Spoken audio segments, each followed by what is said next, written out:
When a header file is included by other header files, there's a possibility that it can be included more than once, and this can create errors. Here's a simple example.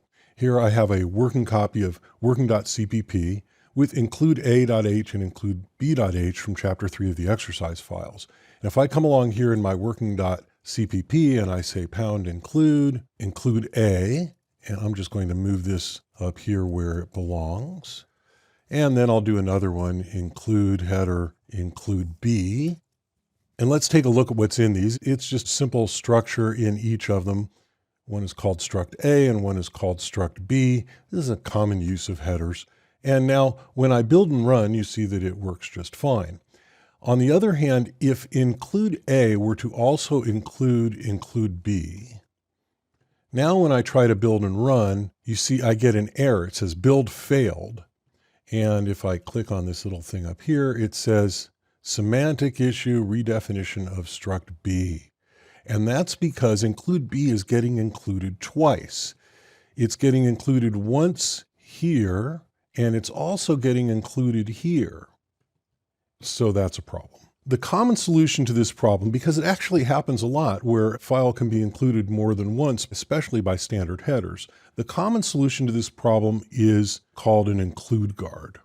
An include guard looks like this. If I come in here to include B and I say if def, put one underscore in front of it and I'll say include B, and it's actually if ndef. If ndef include B, then we have all this stuff and we say pound ndef.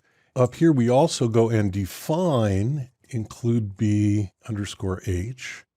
And I'll oftentimes put a little comment down here.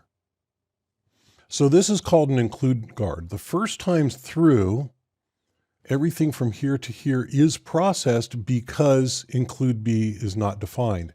But the second time through, include B is already defined, and so all of this will be ignored.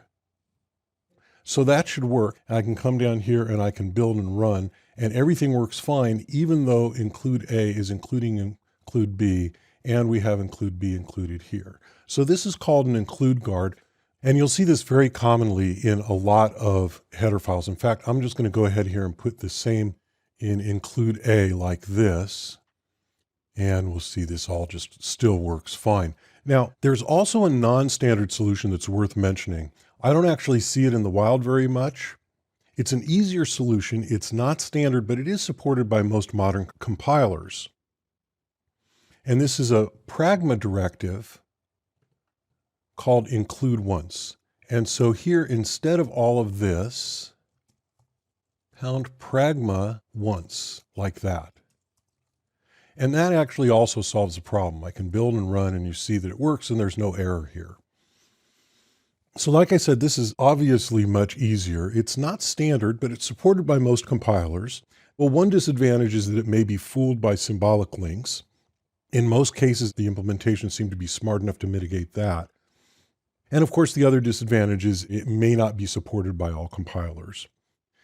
The pragma directive that you see here at the beginning, pound pragma, this is a special preprocessor directive for non-portable and compiler-specific features.